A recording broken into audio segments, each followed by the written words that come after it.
ନମସ୍କାର।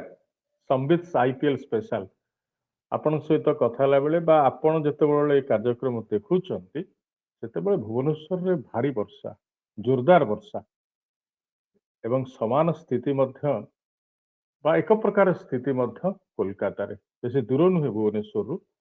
ସେଠି ମଧ୍ୟ ଯୋଉ ବଡ଼ ଆୟୋଜନ ଆଜି ସନ୍ଧ୍ୟା ପାଇଁ ହେଉଛି ତା ଭିତରେ ବର୍ଷା ବାଧକ ହେଇପାରେ। ଯେମିତି ଭୁବନେଶ୍ୱରରେ ହଠାତ୍ ପାଗ ବଦଳିଛି, ଧୁ ଧୁ ଖରା ଗତକାଲି ପର୍ଯ୍ୟନ୍ତ ଥିଲା ଏବଂ ଆଜି ଶନିବାର ଯେମିତି ହଠାତ୍ ପାଗ ପରିବର୍ତ୍ତନ ହେଇଛି। ଅବଶ୍ୟ ଆକଳନ ପାଣିପାଗ ବିଭାଗର ଥିଲା କୋଲକାତାରେ ମଧ୍ୟ ଗତକାଲି ବର୍ଷା ହେଇଛି। ଏ ଯୋଉ ସ୍ପେଶାଲ ଅକେଜନ, ଏ ଗୋଟେ ବିଶେଷ ଯୋଉ ସିରିଜ ଆମର ଆଇପିଏଲ୍ ପାଇଁ, ତାର ହଉଛି ବଡ଼ ଦିନ ଆଜି। କଣ ପାଇଁ ବଡ଼ ଦିନ? ଆଜି ଉଦ୍ଘାଟନ। ଆଜି ଆଇପିଏଲ୍ 2025 ର ପ୍ରଥମ ମ୍ୟାଚ୍ ଖେଳାଯିବ। ଉଦ୍ଘାଟନୀ ସମାରୋହ ମଧ୍ୟ ହେବ ଐତିହାସିକ ଇଡେନ୍ ଗାର୍ଡେନ୍ସରେ କୋଲକାତାର, ଯୋଉଠି ଲକ୍ଷରୁ ଅଧିକ ଦର୍ଶକ ମ୍ୟାଚ୍ ଉପଭୋଗ କରନ୍ତି। ଆଜି କୁହାଯାଉଛି ପାଖାପାଖି 70,000 ଦର୍ଶକଙ୍କ ପାଇଁ ଟିକେଟ ବିକ୍ରି ହୋଇସାରିଛି। କିନ୍ତୁ ବର୍ଷା ବାଧକ ହେଇପାରେ। ଇଏ ଗୋଟେ ବଡ଼ ଆରମ୍ଭ, ଧମାକାଦାର ଆରମ୍ଭ ପାଇଁ ସମସ୍ତଙ୍କର ଆଶା ଥିଲାବେଳେ, ସମସ୍ତଙ୍କର ଆଗ୍ରହ ଥିଲାବେଳେ ଟିକେ ପାଣିପାଗ ଟିକେ ନକାରାତ୍ମକ ହେଇଛି କ୍ରିକେଟ ସକାଶେ, କ୍ରିକେଟର ବଡ଼ ମଞ୍ଚ ସକାଶେ। ସାରା ବିଶ୍ୱର ଟପ୍ କ୍ରିକେଟର ଧାଇଁ ଆସିଛନ୍ତି ଏଠି ଖେଳିବା ପାଇଁ। ଖୁବ୍ କମ୍ ସଂଖ୍ୟକ କ୍ରିକେଟର ବଞ୍ଚିତ ହୋଇଛନ୍ତି ବା ଆସିନାହାନ୍ତି ଆଘାତ ଜନିତ ସମସ୍ୟା ପାଇଁ। ଯେମିତି ଆମ ଯଶପ୍ରୀତ ବୁମରା ଖେଳି ପାରୁନାହାନ୍ତି ଆଘାତ ଜନିତ ସମସ୍ୟା ସକାଶେ।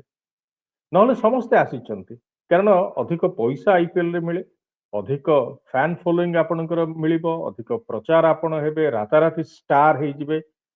ଯୁବା ଖେଳାଳିଙ୍କ ପାଇଁ ବଡ଼ ସୁଯୋଗ, ଯୋଉମାନେ ଟପ୍ ଷ୍ଟାର ସେମାନଙ୍କ ପାଇଁ ମଧ୍ୟ ବଡ଼ ସୁଯୋଗ ବା ବଡ଼ ମଞ୍ଚ ଆଇପିଏଲ୍ ଆଣିଥାଏ। ତେଣୁ ସମସ୍ତେ ଆସିଥାନ୍ତି। 2008ରୁ ଆରମ୍ଭ 18ତମ ସଂସ୍କରଣ ଶନିବାର ସନ୍ଧ୍ୟାରେ ଆରମ୍ଭ ହେବାକୁ ଯାଉଥିଲା ବେଳେ ବର୍ଷା ଟିକେ ବାଧକ ହେଇପାରେ। ବର୍ଷା ଆ, କୁହାଯାଉଛି ଯେ କିଛି ସମୟ ବାଧା ଦେଇପାରେ। ଅବଶ୍ୟ ଯଦି ଆଗୁଆ ବର୍ଷା ହେଲା ତାହେଲେ ଟିକେ ପଛରେ ହବ।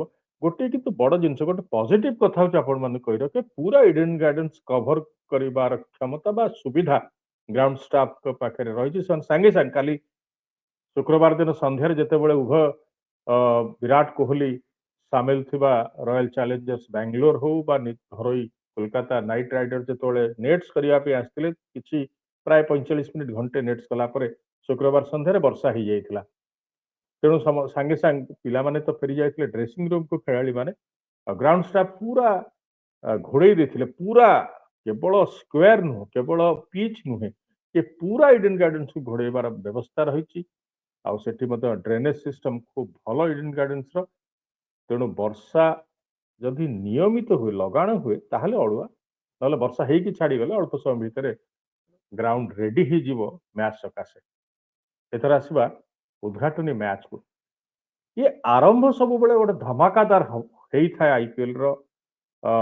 ଗୋଟେ ବଡ଼ ଷ୍ଟାର ବାହାରିଥାନ୍ତି, ବଡ଼ ଇନିଂସ ଦେଖିବାକୁ ମିଳିଥାଏ, ଛକା ଚୌକାର ବର୍ଷା ହେଇଥାଏ। ତେଣୁ ସେଭଳି ଏକ ଧମାକାଦାର ଆରମ୍ଭ ପାଇଁ ଆଜି ସନ୍ଧ୍ୟାରେ ସମସ୍ତଙ୍କର ଆଶା ବର୍ଷା ବାଧକ ହବ ନାହିଁ ବୋଲି କ୍ରିକେଟ ଫ୍ୟାନ ମାନେ, ଯୋଉ ହାର୍ଡନ୍ କ୍ରିକେଟ ଫ୍ୟାନ, ଯୋଉମାନେ ପୁରା ଆଇପିଏଲ ର ଭକ୍ତ, ସେମାନେ ଚାହୁଁଛନ୍ତି ବର୍ଷା ହବନି, ଆପଣ ଭୟ କରନ୍ତୁନି। ସେମାନେ ମଧ୍ୟ ମତ ଦଉଛନ୍ତି ସୋସିଆଲ ମିଡିଆରେ। ମୁଁ ଟିକେ ସମୟ ପୂର୍ବରୁ ଆପଣଙ୍କ ସହିତ କଥା ପୂର୍ବରୁ ସୋସିଆଲ ମିଡିଆ ଖୋଜୁଥିଲି, ଖେଳି ବୁଲୁଥିଲି ସୋସିଆଲ ମିଡିଆରେ, ସେ ଦେଖୁଥିଲି ଲୋକେ କହୁଛନ୍ତି ନାଇଁ ବର୍ଷା ହବନି, ମ ବର୍ଷା ହେଲେ ହେଇକି ଛାଡିଯିବ, ମ୍ୟାଚ କିନ୍ତୁ ହବ। ବିରାଟ କୋହଲି ଖେଳିବେ ନା, ବରୁଣ ଚକ୍ରବର୍ତ୍ତୀ ବିରାଟ କୋହଲିଙ୍କ ମଧ୍ୟରେ ଲଢେଇ ଆମେ ଦେଖିବା ଆଜି ଇଡେନ ପଡିଆରେ। ମ୍ୟାଚ୍ ପୂର୍ବରୁ କୋଲକାତା ନାଇଟ୍ ରାଇଡର୍ସ ଗତ ଥରର ଚାମ୍ପିୟନ, ସେ ଖେଳିବାକୁ ଯିବେ ଏବଂ ତାଙ୍କ ପାଇଁ ମଧ୍ୟ ରହିଛି ଏକ ସୁଯୋଗ ଯେ ଲଗାତାର ଭାବରେ ଦ୍ୱିତୀୟ ଥର ଟ୍ରଫି ଜିତିବାର। ଆଉ ଜମା ଟ୍ରଫି ଜିତି ନଥିବା ରୟାଲ ଚ୍ୟାଲେଞ୍ଜର୍ସ ବାଙ୍ଗାଲୋର ପାଇଁ ଗୋଟେ ଭଲ ଆରମ୍ଭ।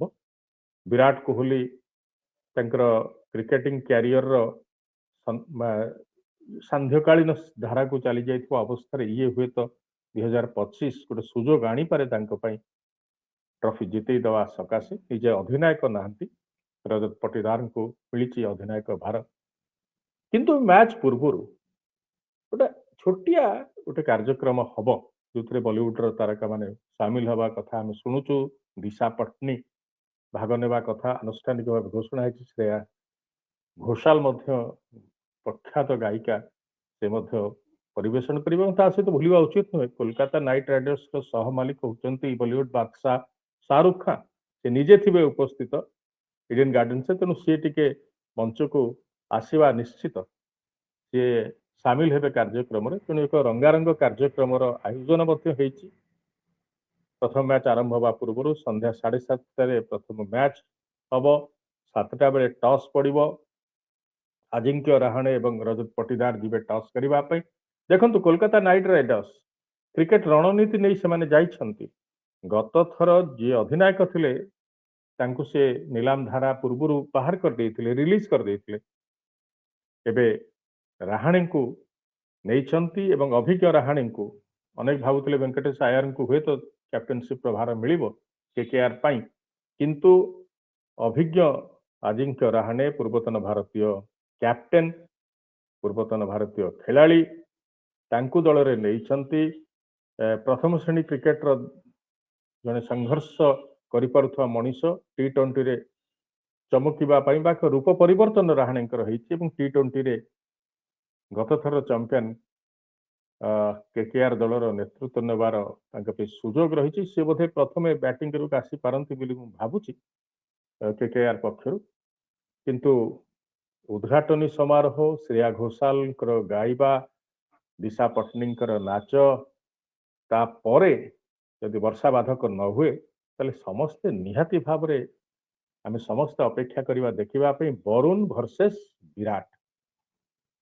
ଭାରତୀୟ ଟପ୍ ଷ୍ଟାର ବିରାଟ ତ ଆସିବେ ଓପନିଂ କରିବା ପାଇଁ, ଆଉ ବରୁଣଙ୍କୁ ମଧ୍ୟ କେକେଆର ବେଳେ ବେଳେ ବ୍ୟବହାର କରେ ଫାଷ୍ଟ ପ୍ରଥମରୁ ବୋଲିଂ ଦେବା ପାଇଁ। ଏବଂ ସେ କହିସାରିଛନ୍ତି ଯେ ମୁଁ ବିରାଟ ଭାଇଙ୍କ ପାଇଁ ବା ବିରାଟ ଭାଇଙ୍କ ୱିକେଟ ନେବା ପାଇଁ ମୁଁ ପୁରା ରେଡି ହେଇକି ରହିଛି, ଆଜି ତାଙ୍କୁ ୱିକେଟ କାଢିବି ବୋଲି। ତେଣୁ ବିରାଟ ଓ ବରୁଣଙ୍କ ମଧ୍ୟରେ ଲଢ଼େଇ, ଉଭୟ ଚାମ୍ପିୟନ୍ସ ଟ୍ରଫିରେ ବଢିଆ ପ୍ରଦର୍ଶନ କରିଛନ୍ତି। ଭାରତକୁ ଚାମ୍ପିୟନ କରିବା ଦିଗରେ ବରୁଣଙ୍କର ସଫଳତା ଚମତ୍କାର ଏବଂ ବିରାଟ କୋହଲି ପାକିସ୍ତାନ ବିପକ୍ଷରେ ଶତକ ଏବଂ ପୁରା ପ୍ରତିଯୋଗିତାରେ ଭଲ ପ୍ରଦର୍ଶନ କରିଥିଲେ। ତେଣୁ ଦୁଇ ଜଣଙ୍କର ଲଢ଼େଇ ଦେଖିବାର ରହିଛି। ତା ସହିତ ମଧ୍ୟ ସୁନୀଲ ନାରାୟଣଙ୍କର କଳା କୌଶଳ, ସିଏ ମଧ୍ୟ କେକେଆର ପକ୍ଷରୁ ଓପନ କରିବାକୁ ଆସିବେ। ତାଙ୍କର ମଧ୍ୟ ଯୋଉ ଗୋଟେ ଅଦ୍ଭୁତ ସ୍ପିନ୍ ବୋଲିଂ କରିବାର କ୍ଷମତା ରହିଛି, ସିଏ ମଧ୍ୟ ବଢିଆ ବ୍ୟବହାର ହବ। ଆଉ ତାରି ଭିତରେ ଟିକେ ଦେଖିବା ଯୋଉ ପରିବର୍ତ୍ତିତ ନିୟମ, ଛେପ ଲଗେଇବା ପାଇଁ ଏଥର ଅନୁମତି ମିଳିସାରିଛି। କୋଭିଡ ସମୟରେ ବନ୍ଦ ହେଇଥିଲା। ଛେପ ଲଗେଇବା ଦ୍ୱାରା ପେସ୍ ବୋଲର ମାନଙ୍କୁ ସହାୟକ ହେଉଛି କି ନାହିଁ ଦେଖିବାର କଥା, କେତେ ସହାୟକ ହେଉଛି, କେତେ ମ୍ୟାଚ ଉପରେ ସେମାନେ ପ୍ରଭାବୀ ହେଉଛନ୍ତି, ଇଏ ମଧ୍ୟ ଏକ ଦେଖିବାର କଥା। ଆଉ ତା ସହିତ ଯୋଉ ଦ୍ୱିତୀୟ ପାଳି ବ୍ୟାଟିଂ ବେଳେ ବା ସେକେଣ୍ଡ ଇନିଂସ ବେଳେ 11 ଓଭର ପରେ ପରେ ପୁଣି ବଲ୍ ବଦଳିବାର ଯୋଉ ନିୟମ କରାଯାଇଛି ଆଇପିଏଲରେ, ତାକୁ ମଧ୍ୟ ଦେଖିବାର, ମାନେ ଫ୍ରେଶ ରହିବ ବଲ୍। ବିଶେଷ ଭାବରେ କାକର ପଡିଗଲେ ଉଦା ହେଇକରି ଯୋଉ ବୋଲର ମାନଙ୍କୁ ହଇରାଣ ହୁଏ, ବ୍ୟାଟର ମାନଙ୍କୁ ମଧ୍ୟ ହଇରାଣ ହୁଏ, ଇଏ ତାକୁ ରୋକିବା ପାଇଁ ଯୋଉ ବ୍ୟବସ୍ଥା କରାଯାଇଛି, ସିଏ ମଧ୍ୟ କଣ ତାର ପ୍ରଭାବ ପଡୁଛି ମ୍ୟାଚରେ, ତାକୁ ମଧ୍ୟ ଆଜି ଦେଖାଯିବ। ଏବଂ ମୋର ଗୋଟେ ଅନୁରୋଧ ଯେ ଯୋଉ ଦ୍ୱିତୀୟ ପାଳି ବ୍ୟାଟିଂ ବେଳେ ଯୋଉ 11 ଓଭର ପରେ କରାଯାଉଛି, ତାକୁ କାହିଁକି ପ୍ରଥମ ମ୍ୟାଚରେ ମଧ୍ୟ କରାନଯାଉ, କାରଣ 7:30 ବେଳକୁ ମ୍ୟାଚ ଆରମ୍ଭ ହେବା ସମୟରେ 10-11 ଓଭର ବୋଲିଂ ହେଲା ବେଳକୁ ମଧ୍ୟ କାକର ଆସିଯାଇଥିବ, ବା ସନ୍ଧ୍ୟା 7ଟା ବେଳକୁ ମଧ୍ୟ ଅନେକ ଜାଗାରେ କାକର ପଡୁଛି ବା ପଡିବାର ସମ୍ଭାବନା ରହିଛି। ତେଣୁ ଦୁଇଟି ଯାକ ଇନିଂସ ବେଳେ ବା ଦୁଇଟି ଯାକ ଦଳର ବ୍ୟାଟିଂ ବେଳେ ଏଇ ଯୋଉ 11 ଓଭର ନିୟମ ବା 11 ଓଭର ପରେ ଯୋଉ ବଲ ବଦଳର ଯୋଉ ନିୟମ ରହିଛି, ତାକୁ ଲାଗୁ କରିବା ଉଚିତ ହେବ ବୋଲି ମୋର ବ୍ୟକ୍ତିଗତ ମତ।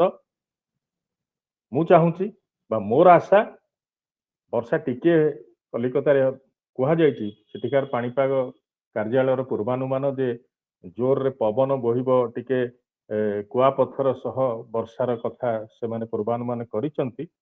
କିନ୍ତୁ ଗୋଟେ ଆଇପିଏଲର ଜଣେ ବଡ ପ୍ରଶଂସକ ଭାବରେ, କ୍ରିକେଟର ଜଣେ ଫ୍ୟାନ୍ ଭାବରେ ମୋ ମନ କହୁଛି ବିଶେଷ ବାଧା ହବନି ମ୍ୟାଚକୁ। ଆଜି ଉଦ୍ଘାଟନୀ ସମାରୋହ ମଧ୍ୟ ହବ, ଦିଶା ପଟ୍ଟନୀଙ୍କର ନାଚ ଆମେ ଦେଖିବା, ଶ୍ରେୟା ଘୋଷାଲଙ୍କର ଗୀତ ଶୁଣିବା, ତା ସହିତ ମ୍ୟାଚ ମଧ୍ୟ ହବ।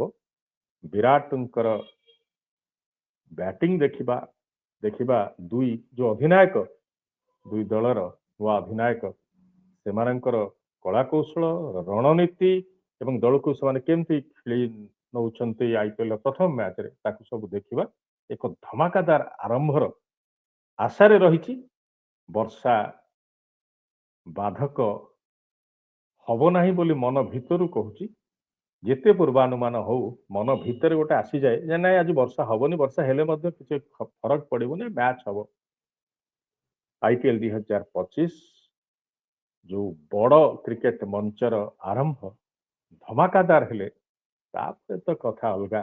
ତାପରେ ତ ଆହୁରି କେତେ ଲଢେଇ, କେତେ କଥା, କେତେ ତାରକା ଏବଂ କେତେ ଭୀତିର ଯୋଉ ସଂଘର୍ଷ, ଖେଳାଳିଙ୍କ ମଧ୍ୟରେ ଯୋଉ ସଂଘର୍ଷ ସବୁ ଆପେ ଆପେ ଆସିବ, ଗୋଟାଏ ପରେ ଗୋଟାଏ ଫର୍ଦ୍ଦ ସିଏ ମଧ୍ୟ ଖୋଲିବ IPL 2025ରେ। ଆଶା ଶନିବାର ସନ୍ଧ୍ୟାରେ ଏକ ଧମାକାଦାର ମ୍ୟାଚ୍ ସହିତ IPL 2025ର ଅୟ ଆରମ୍ଭ ଘଟିବ। ନମସ୍କାର।